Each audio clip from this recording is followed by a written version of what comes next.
Hey everybody, it's Alex with another episode of Real Talk from LitTube. I know it's been a while since we've done one of these, and I don't know if I've ever done one by myself before. I don't think so.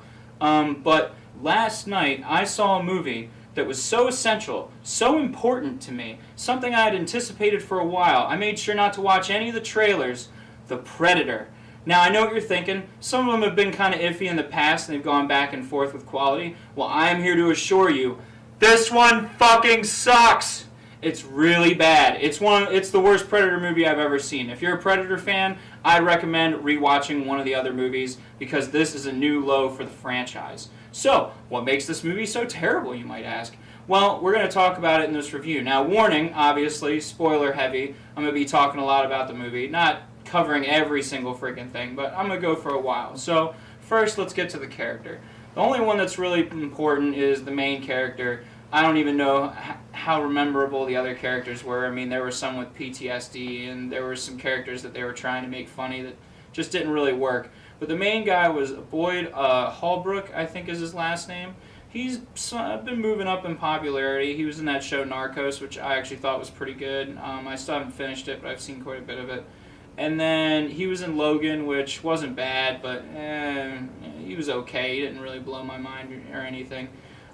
So that's one thing, very forgettable. People are always going to compare the main character to Arnold, and, you know, Arnold might be silly. Dylan! You son of a bitch. What's the matter? The CIA got you pushing too many pencils? He might be a little over the top. Come on, kill me, I'm here!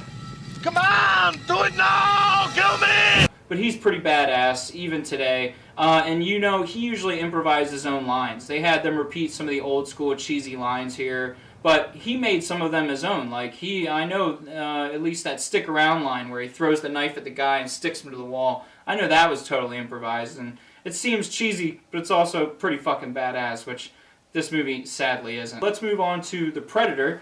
One of the things that was so cool about the original Predator is I don't necessarily want to compare it to Jaws, but it's kind of like that, right? It's the, you know, sneaking around and getting ready to attack. No one knows when or where it's going to strike, but they know it's coming, and you just have that, you know, fear on the back of your neck, like you don't know when it's coming, but it's coming. Well, this movie's nothing like that. When the Predator comes in, they're working on a super Predator, I guess, and so he just runs in like a Hulk who's smaller and can turn invisible. But, you know, his scenes aren't really that great.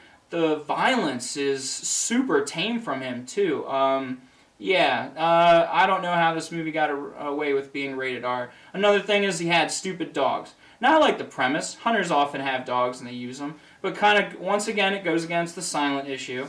And then again, the dogs looked fucking stupid. I swear. The CGI was bad. They looked like little predators because they had big heads. One of the dogs even befriends one of the characters, so it's really fucking silly and really fucking stupid.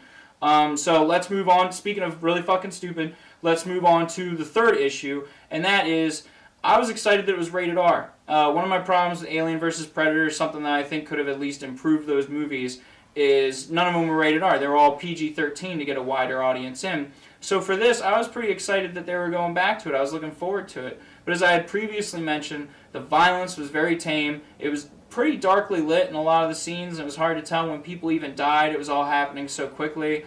And then no one important that you're getting to know out of the roster of characters die until like the last 20 minutes of the film. And you're like, at a certain point I was like, okay, I get it. They're waiting until pretty close to the end to kill these people off. Once I realized they weren't freaking dying. And you're like, okay, they better die in some pretty freaking epic ways. And they fall pretty flat on that as well. I was pretty much asleep by the time the characters started dying in the film. I was done. I was totally not interested anymore. I would almost think it's kind of like a family film with the friendly dog and all the humor that they try to inject. There's way more humor in this than any other Predator movie ever made.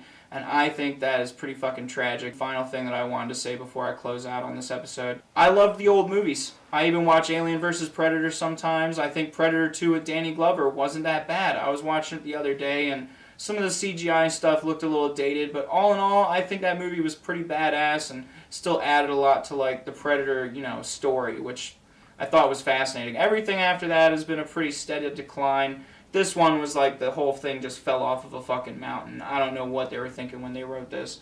I looked in a little bit of the behind the scenes last night. I'm not going to talk too much about it because I only know a little bit. Like I said, I tried to avoid every piece of information before seeing this movie. I didn't have high expectations, but I had higher expectations than this. We deserved better than this. So anyone who's somehow still a fan of the Predator franchise by now, you need to boycott this movie and stop giving Hollywood the impression that a name is all you need to be sold. Because that's all they sold you here. I haven't seen the Solo movie, but my understanding is they did that with that too. With Star Wars, you don't even really have to try that hard to get butts in the seats, and with Predator, it's the same way. Now, I don't mean to jab at Star Wars, that seems a little out of nowhere, and no Star Wars movie... Jar Jar Binks. Alright, so there are worse Star Wars movies than Predator movies, but there's not that many. So anyway, I think that's about it. If you want to take your kids to see this movie, I think that's a good idea. Take your grandparents, because it's very tame. They're not going to be scared. They're going to love the little Predator dog, as long as no one gets offended at hearing the word pussy once. I think that's said in the movie. So as long as your kids can tolerate that, or you don't mind explaining what a pussy is to them, then I think you'll be fine. This has been Real Talk, and I hope you guys have a great night. Don't see the Predator! See a different Predator movie. Good night.